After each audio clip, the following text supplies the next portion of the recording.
Welcome to Python's train test split. In this lesson, you will learn how to split your data into training and testing sets. This is a key step when you want to build and test real-world models, like predicting house prices or student grades.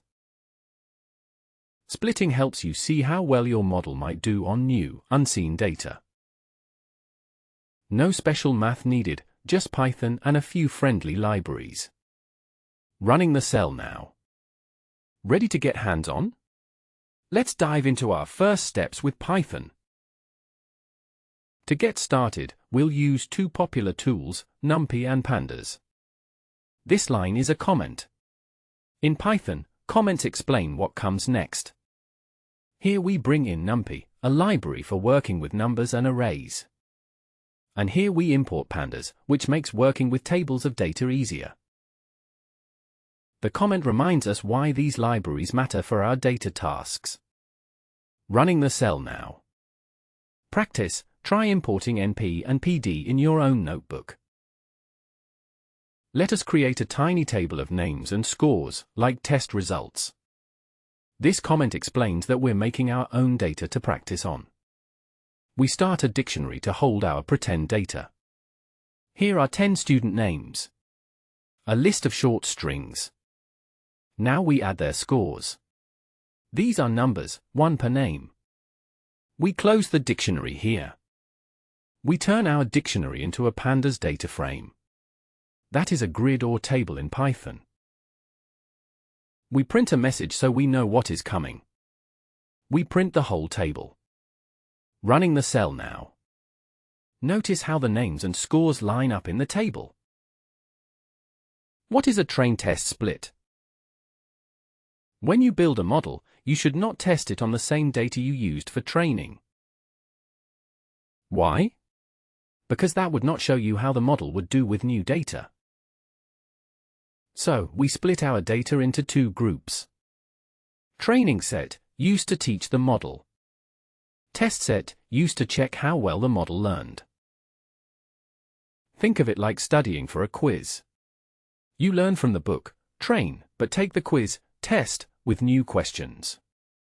Running the cell now. Let us try splitting the data ourselves using Python. First, we add a comment to say what we are doing, a manual split. We pick the first 7 rows for training. iloc helps us pick rows by number. The last 3 rows go to our test set. Next, we print a title for the training set. We print the training data to see which names and scores we picked. Now we print a title for the test set. We show the test data rows. Running the cell now. Try making a split with a different number of train and test rows. See how the sets change. Why use libraries? Manual splits work, but for larger data or for random splits, Python packages help. The most common tool for this is scikit-learn. It has a function called train_test_split that makes this process easier and more flexible. Now, we will see how to use it. Running the cell now.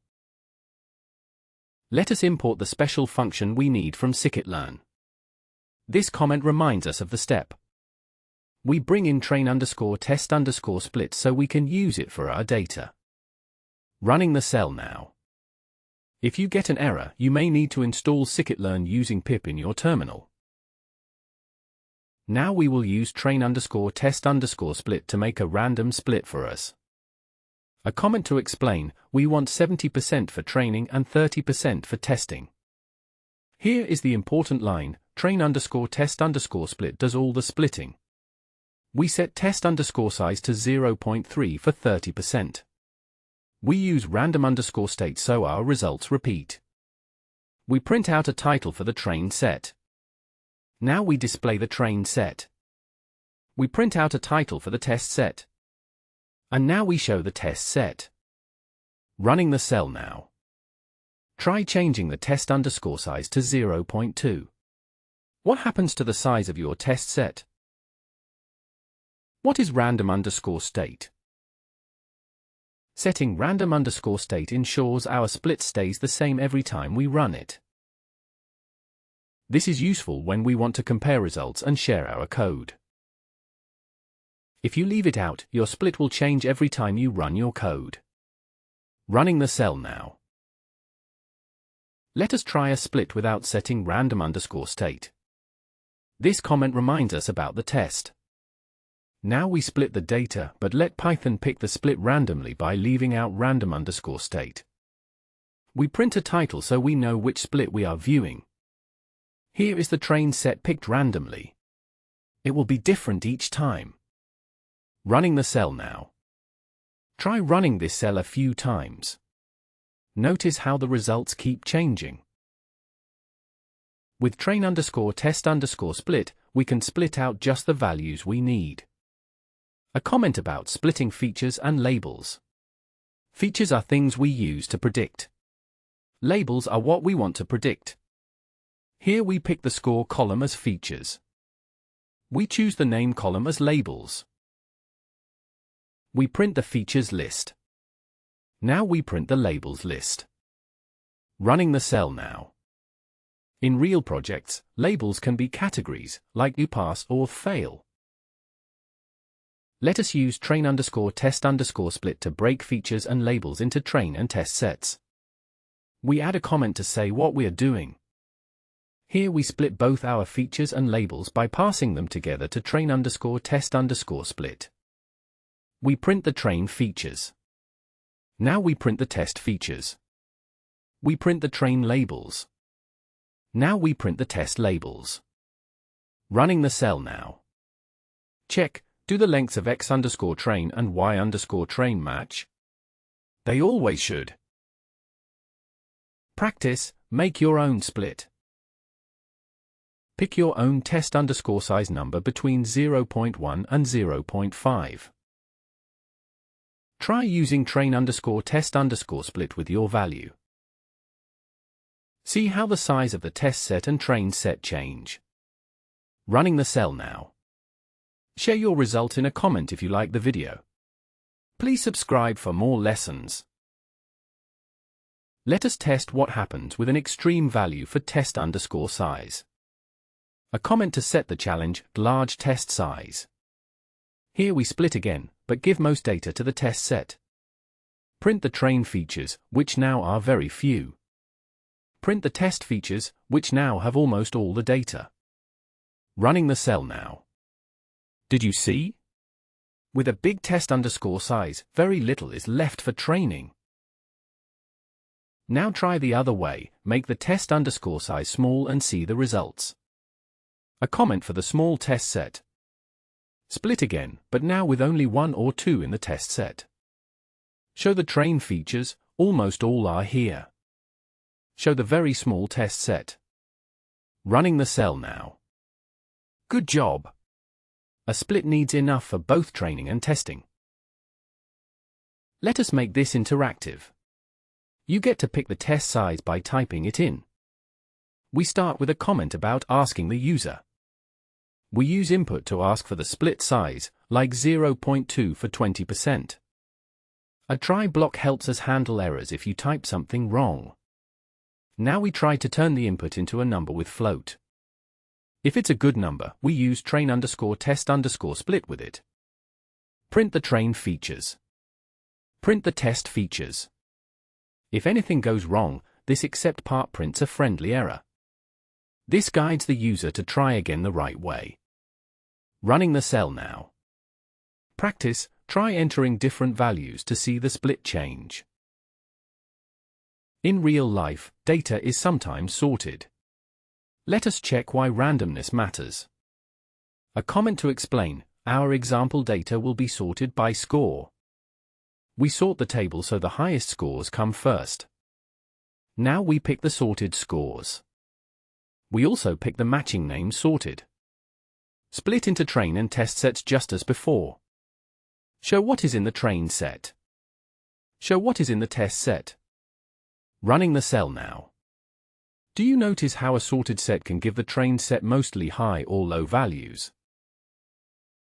Sometimes we want our splits to keep the same ratio of categories, like pass or fail. A comment to introduce stratify, which means keeping balance. Another comment for clarity. Here, we label everyone who scored 80 or more as pass, and others as fail. Add these labels to our data frame as a new column called result. Pick score as our feature. Pick result as our label. Now we use train_test_split, but add stratify equals y to balance result types. Show what values are in the training labels. Show the test labels. There should be a similar mix of pass and fail in both. Running the cell now. Practice, remove stratify and see how the balance can change. Let us try a simple prediction example using all we have learned so far. This comment means we are starting our mini-project fix, training a real model. We import logistic regression for this quick example. Our feature is score, and our label is result, pass or fail. Pick X and Y as before. Split into train and test, keeping the same ratio for pass and fail. Now we make our model. Fit or train the model on the training data. Let us use the model to predict the result in our test set. We print what the model predicted. We print the real test results to compare. Running the cell now. Challenge, try changing a score to see if the prediction changes. Now, let us see how well our model worked. The comment says we are checking accuracy, a way to judge a model. We import accuracy_score from scikit-learn.metrics. Calculate the portion of correct predictions. Print the answer. Higher is better. Running the cell now.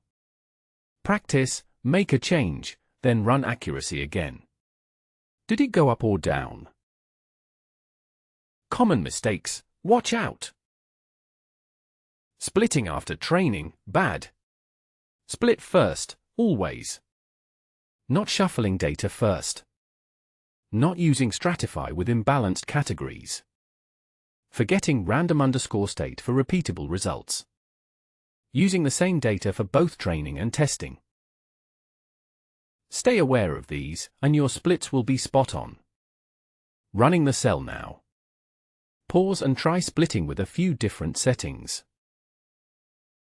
If you do many splits, you can put your code in a function and reuse it. A comment that shows what is coming, a helper function. Here we define split_data, which takes a data frame and other options.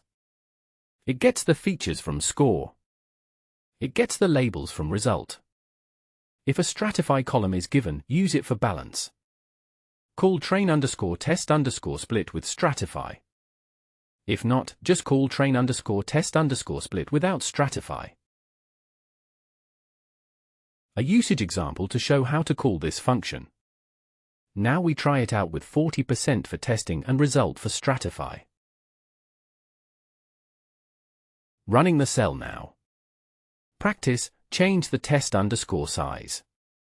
Try the function with and without stratify. Challenge time. Create your own data frame with 8 to 12 rows. Pick a split and try to build a simple train test split with and without stratify. Print both sets. Bonus, try predicting a simple result, big or small a number. Running the cell now. Post your mini-project results in the YouTube comments. Like and subscribe for more fun lessons. Lesson recap. We saw what train test split means in Python and why it is important for honest learning. You learned both manual and automatic ways to split data. You used code to explore test_size, stratify, and even made a small model. Keep the habit of splitting early, use random_state for repeat tests, and enjoy building safe, testable projects. Running the cell now. Try reviewing a previous notebook and add a train test split to it. Thank you for watching. If you liked this walkthrough, please like this video, leave a comment to say what you learned, and subscribe to the channel for more lessons. Share this video with your friends so they can learn Python too. Happy coding! See you in the next video. Running the cell now.